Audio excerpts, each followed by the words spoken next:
కల్కి cinema fantasy backdrop అయినప్పటికీ director Nag Ashwin సృష్టించబోయే ప్రపంచం ఎట్లుంటుందో అని ప్రేక్షకులలో ఎగ్జైట్మెంట్ ఇంకా పెరిగిపోతున్నది. ద్వాపర యుగం నుండి కలియుగం దాకా జరిగిన అంశాలన్నీ దీంట్లో ముడిపెడుతూ ఈ అద్భుతం గురించి ఒక టీజర్ రూపంలో ఒక శాంపుల్ వదిలిరు. ఇక దాంతోనే ఆడియన్స్ అంచనాలు అయితే అంతకు మించి పెరిగిపోయినాయి అన్నమాట. ఇక నిన్ననే అమితాబ్ బచ్చన్ క్యారెక్టర్ అశ్వత్థామ పాత్రను రిలీజ్ చేయక సోషల్ మీడియాలో అయితే విపరీతమైన ఎగ్జైట్మెంట్ కనిపిస్తున్నది.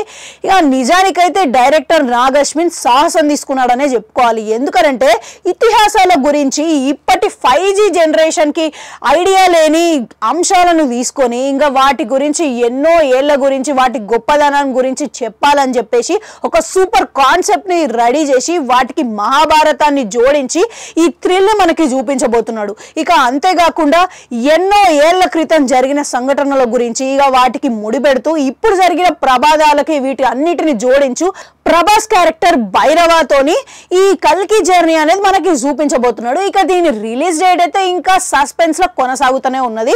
మే, జూన్, జూలై ఈ 3 ఆప్షన్లు అయితే పెట్టుకున్నారంట. ఇక అసలు డేట్ ఏంది అనేది ఫిక్స్ అవ్వకపోవడంతో మనం అయితే ఎదురు చూడాలి. ఇక మరోవైపు చూసుకుంటే కల్కి డేట్ ఎప్పుడు వస్తుంది, రిలీజ్ ఎప్పుడైతుంది, ఆ డేట్ తెలిస్తే మాత్రం మేము కూడా దానికి జాగ్రత్తగా అనుకూలంగా డేట్స్ ని ప్లాన్ చేసుకుంటామని నిర్మాతలు కూడా ఎదురు చూస్తున్నారు అనమాట. ఇక మొత్తానికి మీలో ప్రభాస్ ఫ్యాన్స్ ఎవరున్నారు?